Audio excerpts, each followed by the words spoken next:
Bom, hoje a gente conduz uma análise aprofundada sobre as múltiplas perspectivas envolvendo uma decisão de alto impacto no futebol brasileiro. Aham, um caso muito emblemático. Exatamente. A gente vai focar no cenário que ocorreu no domingo, 22 de fevereiro de 2026, lá no estádio Newton Santos. O Vasco da Gama perdeu por 1-0 para o Fluminense no jogo de ida da semifinal do Campeonato Carioca. Isso culminou na demissão imediata do técnico Fernando Diniz e de toda a sua comissão técnica pelo presidente Pedrinho. Uma ruptura total. Isso. O nosso X da questão hoje é avaliar se a estabilidade de um trabalho a longo prazo deveria ter se sobreposto a esses resultados iniciais irregulares. Ou se a forma, meio abrupta como o clube geriu a crise, foi um acerto estratégico ou um erro administrativo grave.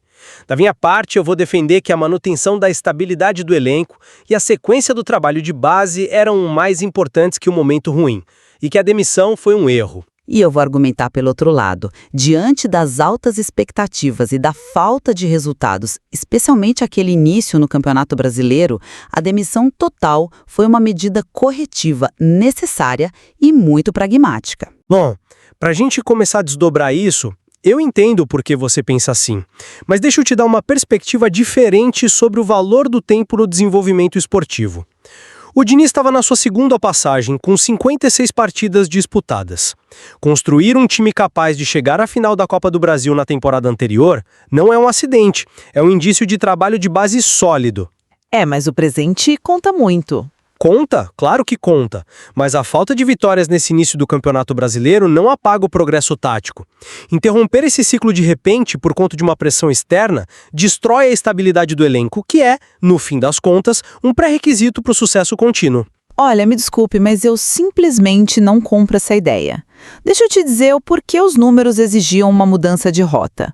Quando a gente olha para o retrospecto geral do Diniz no Vasco, nesses 56 jogos, nós temos 23 derrotas contra apenas 17 vitórias e 16 empates. São números difíceis, eu admito.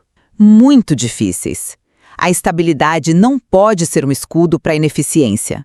No futebol de elite, os resultados no Campeonato Brasileiro são o principal termômetro.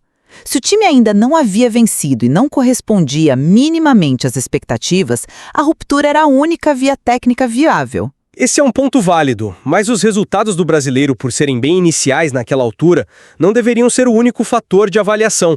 A gente precisa lembrar que a pressão da torcida obscureceu o fato de que a construção de um padrão de jogo, principalmente o padrão complexo do Diniz, exige superar essas fases de oscilação. Mas chamar de oscilação inicial um recorte com tantas derrotas não é forçar a barra? Não é forçar a barra porque a gente está falando da implementação de um sistema cognitivo para os jogadores.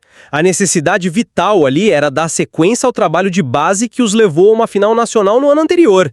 O brasileiro tinha começado mal, sim, mas o trabalho de fundação já existia.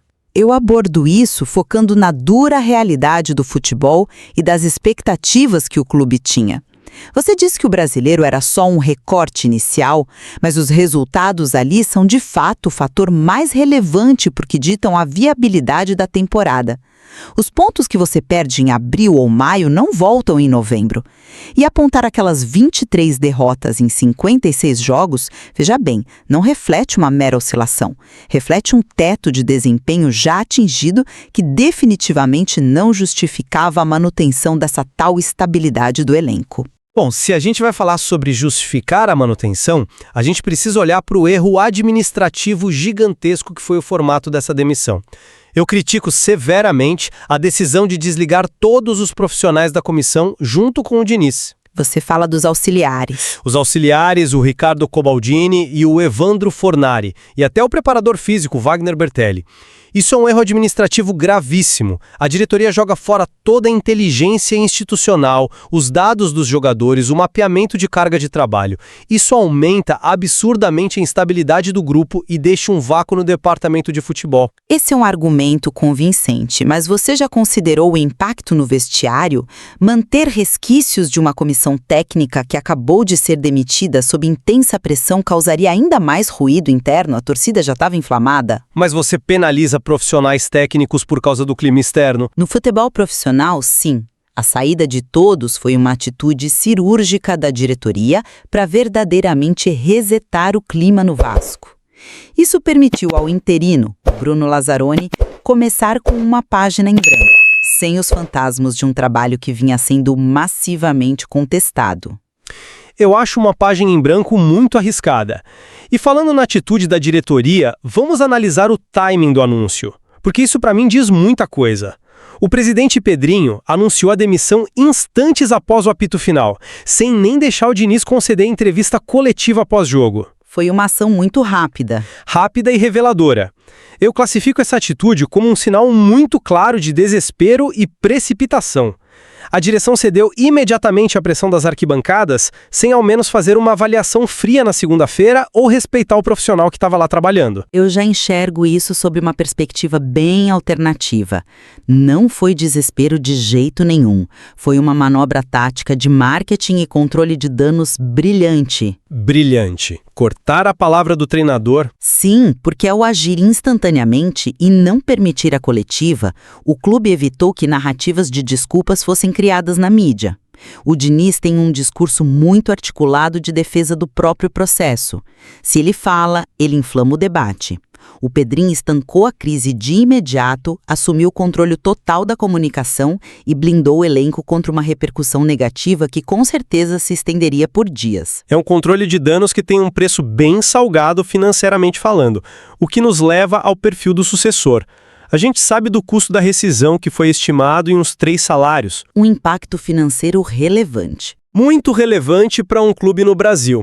E eu defendo que, já que o clube pagou o preço financeiro da ruptura, o novo técnico que vier para o lugar do Lazzaroni deve focar em desenvolvimento a longo prazo. Ele precisa aproveitar os aspectos positivos do trabalho anterior, a posse de bola, a saída de jogo. Eu sinceramente não estou convencido por essa linha de raciocínio, porque trazer alguém apenas para apagar incêndios agora desperdiça todo o investimento tático já feito naqueles jogadores. Eu entendo seu ponto, mas eu vejo isso de uma maneira bem diferente. O pagamento da rescisão é simplesmente o custo da correção de rota. O sucessor definitivo precisa obrigatoriamente ser um gestor comprovado e experiente. O Vasco não tem margem de erro, não tem gordura para apostar em desenvolvimento agora. Precisa de alguém que garanta resultados imediatos e que saiba lidar com essas crises de altíssima tensão. Mas isso não é um ciclo sem fim. Focar só no resultado imediato e daqui a 6 meses estar demitindo de novo. Não quando o teto de desempenho já desabou. É uma questão de sobrevivência no campeonato. Bom, acho que a gente chega no momento de sintetizar as nossas posições. Da minha parte, eu reafirmo que o Vasco trocou a grande oportunidade de consolidar um trabalho com base e estabilidade, algo que foi bem evidenciado pela final anterior, por uma resposta reativa e muito desesperada a resultados recentes. A forma como tudo aconteceu só prejudica o longo prazo. E para resumir o meu lado, a falta de vitórias no Brasileiro e o histórico de resultados inconsistentes tornaram essa decisão da diretoria não apenas justificável, mas essencial. O que você chama de desespero, eu chamo de pragmatismo, transformando um anúncio abrupto em uma ação verdadeiramente estratégica. De qualquer maneira, a gente tem pontos de convergência claros aqui. Nós dois concordamos que a pressão interna e da torcida moldou inevitavelmente todo esse cenário de crise e que o substituto do Bruno Lazzaroni vai herdar um ambiente bem complexo e de altíssima voltagem. Exatamente.